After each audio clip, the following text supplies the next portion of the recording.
that's the point. We must become, by the end of the 21st century, brothers and sisters, the number one employer of our own people. As Jews are the number one employer of Jews, East Indians are the number one employer of East Indians, Arabs are the number one employer of Arabs, Chinese Asian people are the number one employer of Chinese Asian people. In fact, Chinese people have eliminated their own unemployment problem right here in the United States, opening small Chinese restaurants in the hood. In fact, if you go into a Chinese restaurant and there are 4 brothers waiting on you, leave. That is not a real Chinese restaurant, because Chinese people do not employ black people. They barely even like us. And you can't hate on them for that. Because that's what the hell we're supposed to be doing, employing our own people.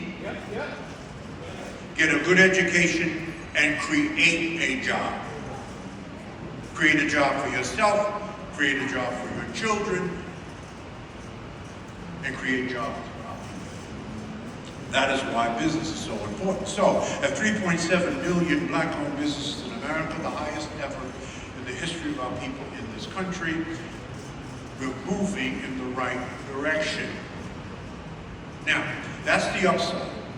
What's the downside of that number, Dr. Fraser?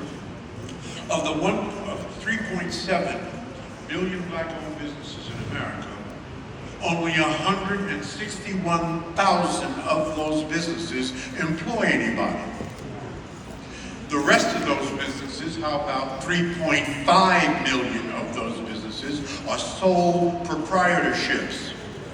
And the average revenue of those sole proprietorships in Black America is about $20,000 a year. That is below the poverty line. That's crazy. That's crazy. The ones that employ other people, the 161,000, their average annual revenue is about $1.5 million a year. So, we have to work on building our capacity to systematize and ultimately scale our own businesses. No one is going to do that for us, but us. Let me say that a little bit differently, and again, I'm going to say this and still be love. Ain't nobody saving black people but black people. It's been 400 years and we ain't saved. Who in the hell are we waiting for? Asians? Nope. East Indians? No, we're waiting for us. I have found the enemy, and the enemy is us. Wow. We must fix this. No one is going to fix this but us. So building businesses, scaling those businesses, systematizing those businesses, building our capacity to do greater business, falling in love with our culture and falling in love with each other and building greater trust among each other will facilitate the big idea of strategic alliances, joint ventures, and partnerships.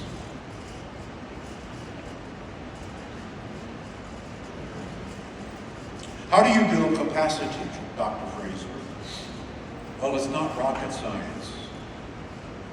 There is not a city in America that during the course of a year, there are classes everywhere in that city on how to start, build, and scale business. Learn. You don't even have to go to college for it. You can. There are community colleges.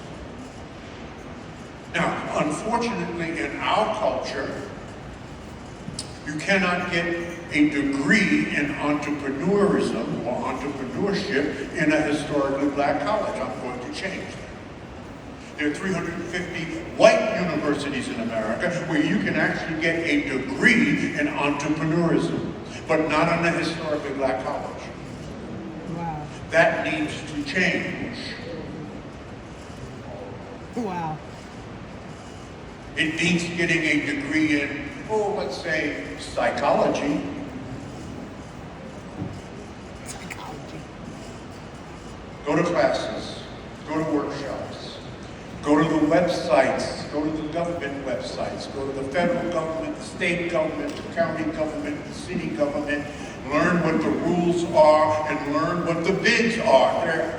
If you went to the county government here in New York or the state government, there will be a whole list of opportunities, business that you can bid on if you have the capacity to bid on it. They are looking for equity and inclusion. I said earlier, they're looking harder for you than you are for them. And if you don't have a company big enough to take on that particular contract, join up with another brother and sister, where 1 + 1 makes 11 and not 2. Shit, you can make 1 and 1 equal 2 with any damn body. I'm not looking for that. I'm looking for 1 + 1 making 11. Then you go and get the bigger contract. Know the rules. Know the laws. Now here's what white folk know about you. They know that Negroes do not read. Good. Now you know that. We say that among ourselves, right? You want to hide something from a black man, put it in a book. Say Negroes don't read. So they make it serious reading. You have to have a decent vocabulary to understand the laws and understand the rules and understand how to fill out the paperwork. And that eliminates many of us. Shame on you. The business is there. You want a thicker slice? Let me repeat it again. The gift that you are looking for is in the work that you are not doing. That's on you, not on them. We've got to build our capacity. We have to work on the networks that we need. This is critically important. Critically important. One of the most important networks in our culture is the family. Solid families look good on your application. You know why solid families look good on your application? Because it shows stability. It shows responsibility. So I'm going to report something to you. I don't want you to hate me. I'm just the reporter of the statistics. But right now, the black family is in an existential crisis. Did you know? The marriage rate today in the black family, right here in the great old USA, and by the way, these statistics are specific to African Americans. These statistics for black people throughout the diaspora, my brother, do not exist anywhere else in the world but right here in good old America. A homeland of white supremacy. The marriage rate in our culture today is at 34%.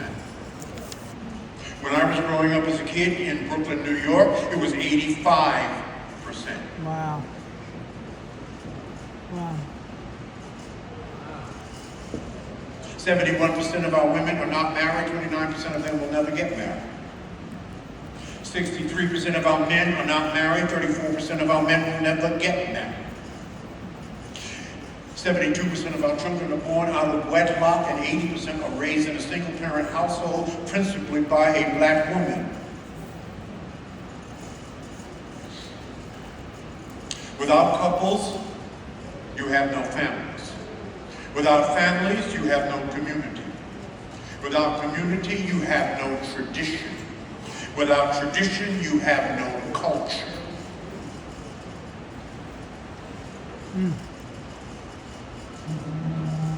It started by first working on the black male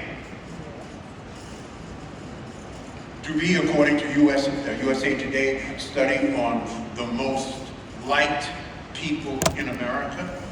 You know who's at the bottom of the list? Black men. Now the work is being done on the family.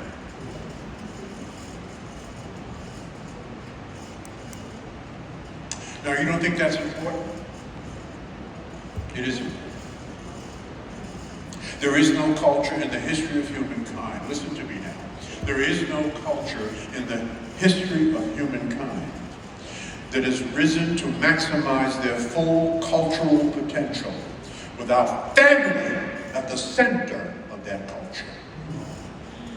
We, African Americans, Black Americans, Negroes, whatever you want to call them, we are the only ones in this country where that exists.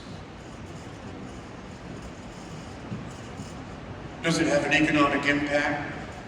Your ability to grow money, garner money, invest and save money, to open your business someday?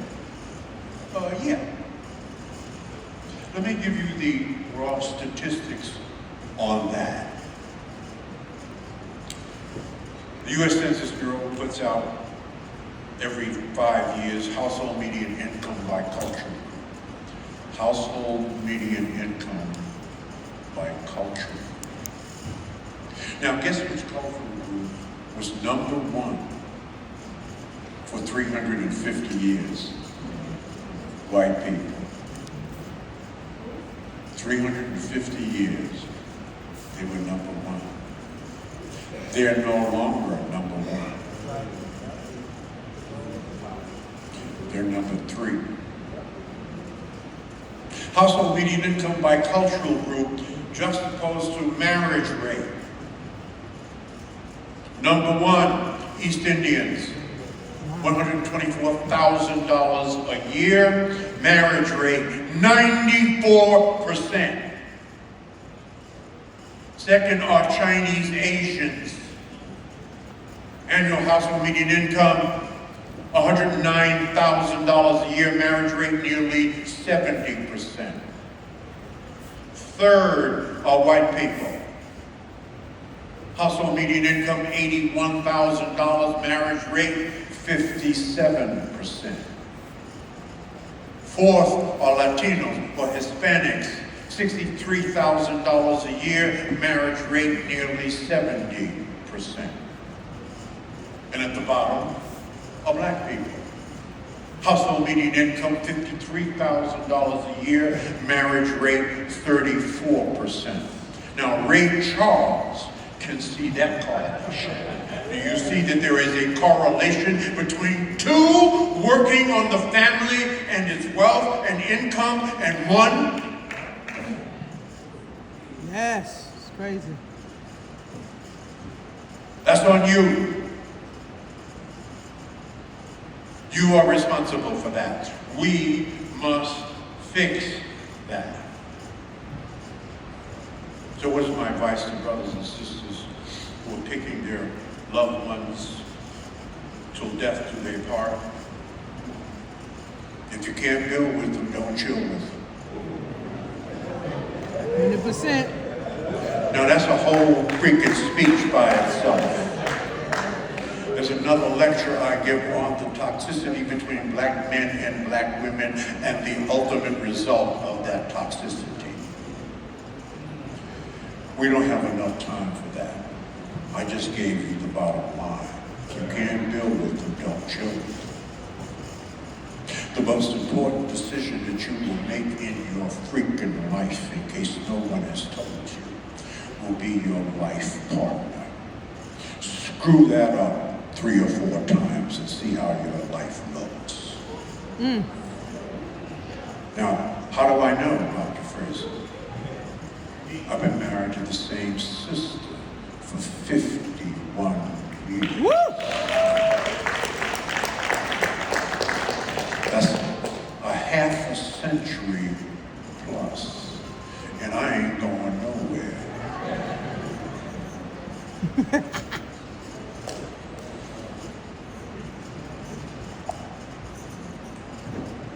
I cannot emphasize that enough. It's the most important decision you will make. Because you say the most important thing that you will ever say to another human being. Unless you just like kidding, right? But you put your hand on a Bible and you say to that sister, and she says to you, till death do us part. Really? She says, so that happened, right? He said, yeah, that's it. Right. Really? Why is the divorce rate among black folk twice as high as our marriage rate?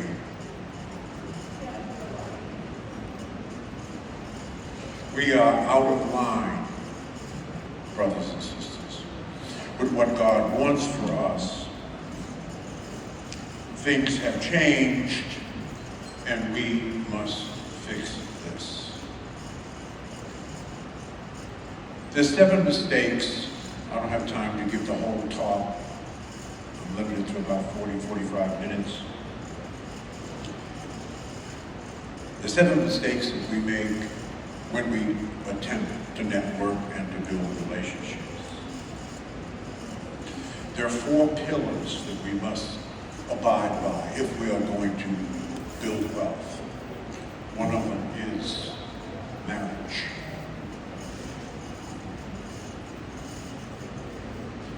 The second one is the proper management of accumulated wealth. The third is investment in real estate. There is no wealth in this country. There is no one rich in this country where real estate is not at the cornerstone of their wealth. Real estate, real estate, real estate. They ain't making any more. The next is business ownership. And the final is to properly insure yourself. There was an interesting article in the New York Times on black people and cell phones. And the article basically articulated that black people spend more on their cell phones in a given year than they do ensuring their lives and the lives of their children. So in other words, your cell phone is more important than the protection of your family, your life, and your children's life. That's like really bad. We must fix this.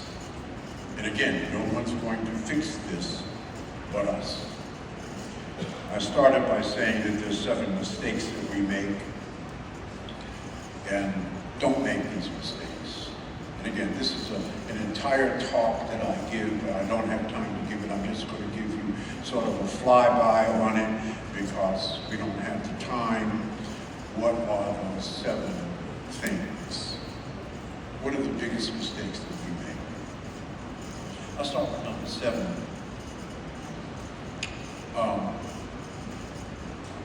I've been around 80 years. I've given out about 31,000 business cards. Now, I don't give out business cards. If you request my business card, I will give it to you. So I have 31,000 requests.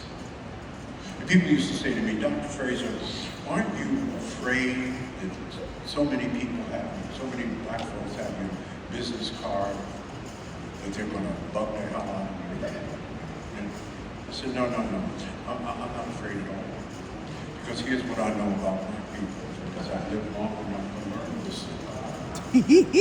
That 99.99% of everybody I've ever given a business card to will never, ever, ever follow up. And they got a business card from the brother that wrote 6 books on networking. considered to be the networking guru in the culture, and they still didn't follow up.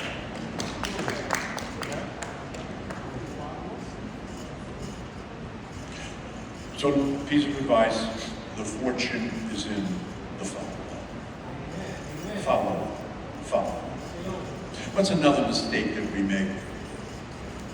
We make a poor first impression. When you're out networking with people and going to workshops and seminars, nobody has time to hear your life story. Okay? They're really not interested in your life story. They want to know just enough about you to pique their interest so that they will want to get in touch with you at another time. So you got about 15 seconds. It's called an elevator talk. You get on an elevator and you go from the first floor to the sixth floor. It takes about 15 seconds. There are 5 major components of an effective elevator talk. Who you are, where you're from, and what you do. The last 2 are the most important. How do you add real value? And if you add real value, quantify it and prove it to me. You got about 17 seconds. That's about 60 words. So let me give you my elevator pitch. Hi, I'm Dr. George Fraser from Cleveland, Ohio, by way of Brooklyn, New York. I'm the CEO and founder of Fraser Net Incorporated. I write books and speak on economic development and effective networking. I have people turn acquaintances into friends and contacts into contracts. And over the last 40 years, I've helped over 10,000 people secure over $10.5 billion of new business. There it is. Now, if that does not pique your interest, you don't want to know more about me later, fine. We finish our conversation. I bless you and release you and move on. Who you are, where you're from, what you do, and how do you add real value. Why is that so important, Dr. Fraser? Because it is congruent with the purpose of life. And the purpose of life is not complicated because God doesn't make anything complicated. You make things complicated. God doesn't make them complicated. So the purpose of life, I'm going to tell you right now, so that you will never, ever, ever, ever in your life, until you die, ever be able to say that you don't know what the purpose of life is. The purpose of life is to love, to give, to serve, and to add the highest value to somebody or something every minute of every day. That is why you are living. What is the proper approach when networking? What are the 5 or 6 most important things you can say, words that you can say to a person? How can I help you? Other than their name, there's nothing more delightful to the ear than how can I help? In fact, the question I often ask people is, help me understand how I can help you. Now, it really goes this way. It's really about giving. That's really what I'm talking about. Because if you ain't giving, you ain't getting. If you have nothing, it's because you've given nothing. That you cannot take out of life that which you have not put into life, right. Just as you cannot take out of the bank that which you have not put into the bank. Mm-hmm. You don't believe me, go on down to Bank of America or National City and try to take something out of there you haven't put in. Right? Not going to happen. Well, this is how God has designed this system. Mm-hmm.